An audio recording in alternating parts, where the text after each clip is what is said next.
हाय, मैं हूँ यश गेरा। हाय, मैं हूँ तितिक्षा श्री। और आप और आप हमें देख देख रहे रहे हैं हैं टेलीबाइट्स टेलीबाइट्स। पर।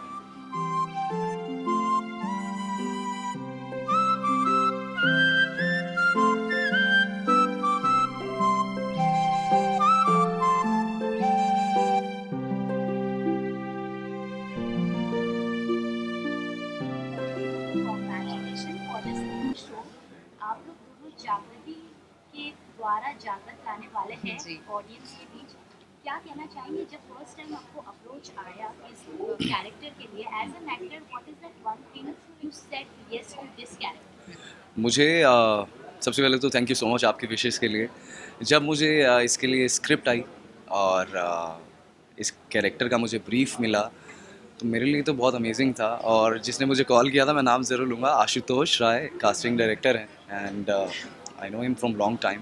ही अप्रोच मी फॉर हरीश। जबकि आप लोगों ने मुझे देखा ही है पहले शोज़ में, मैंने कैसे किरदार निभाए हैं, कैसा दिखता हूँ मैं। और उसके बाद मुझे हरीश के लिए सोचना, ये मेरे को भी 1% लगा था। मैंने आर यू श्योर? कहते हैं हाँ। तो जो हरीश में उनको चाहिए था वो देखने को मिलेगा आपको। और काफ़ी डिफरेंट है। एक एज एन एक्टर क्राफ्ट मिला है मुझे, जो शफल होता रहता है। एक होता है ना, आप सीधा चलते जा रहे हो, थोड़ा बहुत ऊपर नीचे होगा। यहाँ पर इतने इमोशन से भरा है, इसके इमोशन कैसे फ्लक्चुएट हो रहे हैं, शफल हो रहे हैं। और एक्टर को इस पे जब काम करना पड़ता है, और आप चाहते हो कि आपको एक ऐसा किरदार मिले जिसमें आपको हर तरीके का क्राफ्ट मिले परफॉर्म करने के लिए, और आप उसमें मेहनत करो, जो मुझे इस किरदार में मिला है। और उसमें मैं मेहनत कर रहा हूँ और बहुत मज़ा आ रहा है। मैम आप क्या कहना चाहेंगे? गीता के किरदार के लिए मैं कहना चाहूँगी कि जब पहली बार मुझे गीता का ब्रीफ मिला था, तो इसमें बहुत सारे एंगल्स थे जो हमारी ऑडियंस में काफ़ी औरतें और काफ़ी लड़कियां रिलेट कर पाएंगी। कि उसमें एक मदरली नेचर है, लेकिन एट द सेम टाइम वो सही और गलत की बात करती है, ज्ञान की बातें करती है, और अपने बच्चों को वही सिखाने की कोशिश करती है। जब आप सही गलत बताते हैं तो मोस्टली ऐसा होता है कि हम आर्ग्यूमेंट्स में चले जाते हैं। लेकिन गीता का एक किरदार ऐसा है इकलौता, जो बहुत प्यार के साथ, एक मदरली नर्चरिंग एटीट्यूड के साथ उस चीज़ को बाहर लेकर आता है, सोसाइटी में भी और अपने बच्चों के सामने भी। तो ऐसा कहते हैं ना कि जिस घर में माँ एजुकेटेड होती है, वो पूरी जनरेशन्स को एजुकेट कर देती है। तो वैसा ही कुछ किरदार गीता का था, इसीलिए मैंने बिना कुछ सोचे समझे जब किरदार के बारे में सुना, तो मैं it was a big yes from me. जैसे कि मैंने अभी कुछ देर पहले भी कहा था, हरीश की दुनिया जागृति है और जागृत की दुनिया हरीश है। वो बाबा के लिए कुछ भी करने को तैयार है। और उसका बाबा एक टाइम पे आप देखेंगे कि लाइफ में ना भटक गया है। वो क्या वजह है, वो देखने में पता चलेगा। तो बाबा को भी राह पर लेके आती है। बाबा हो, समाज हो, कुछ भी अगर वहाँ पर अड़चने आएंगी तो कुछ ना कुछ उसका हल निकालने के लिए पूरी कोशिश करती है। बहुत ही मेहनती, बुद्धिमान और शक्तिशाली बच्चा है। जो आपने देखा होगा अभी यहाँ पर जो प्रोमो भी चला है, हरीश किस तरीके से घोड़सवारी भी कर रहा है। एक जगह पे आके बहुत सारे वेरिएशंस देखने को मिले हैं।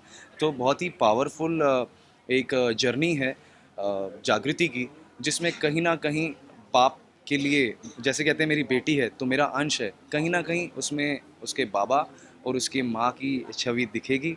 और माँ बाप के अंदर भी उसकी बेटी की छवि दिखेगी। अम, जागृति जो है ना, एक बहुत ही इंटरेस्टिंग कैरेक्टर भी है, और जागृति प्ले कर रही है आसमी।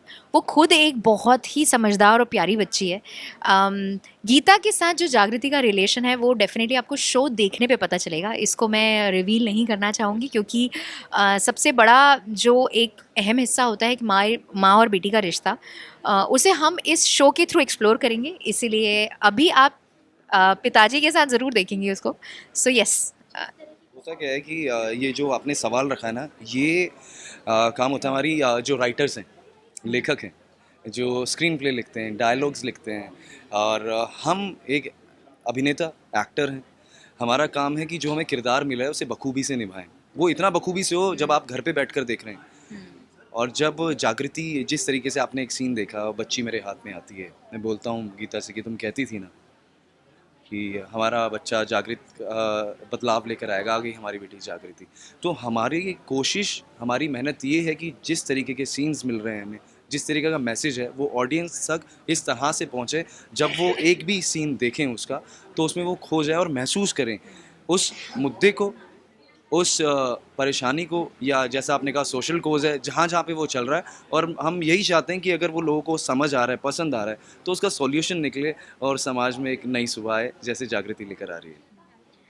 मैं यही कहना चाहूँगी कि एक कलाकार होने के नाते सबसे बड़ी हमारी रिस्पॉन्सिबिलिटी यही होती है कि हम कुछ भी लेकर आ रहे हों, सबसे बड़ा ये है कि हमें रियलिस्टिकली ऑडियंस से कनेक्ट करना ज़रूरी है, क्योंकि वो हर घर में हो रहा है कहीं ना कहीं। तो जागृति एक नई सुबह में भी आपको एक समुदाय के अलावा भी घर में क्या हो रहा है वो भी चीज़ें आपको देखने मिलेंगी।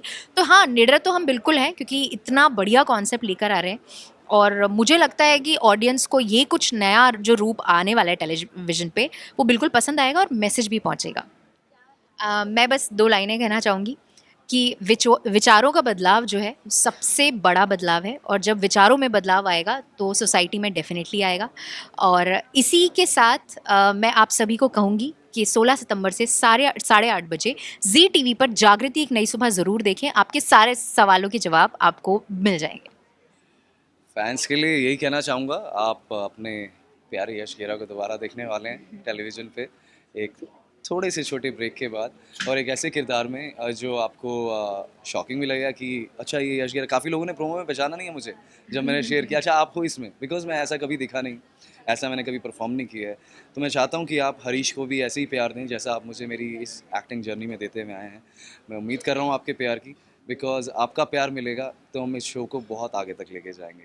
इसलिए देखना ना भूलें जागृति एक नई सुबह, 16 सितंबर से 8:30 बजे जी टीवी पर, जी5 पे भी आएगा, वहाँ भी देखिएगा। For top serials on sets to personal interviews and fun segments with actors, subscribe to Telebytes right away.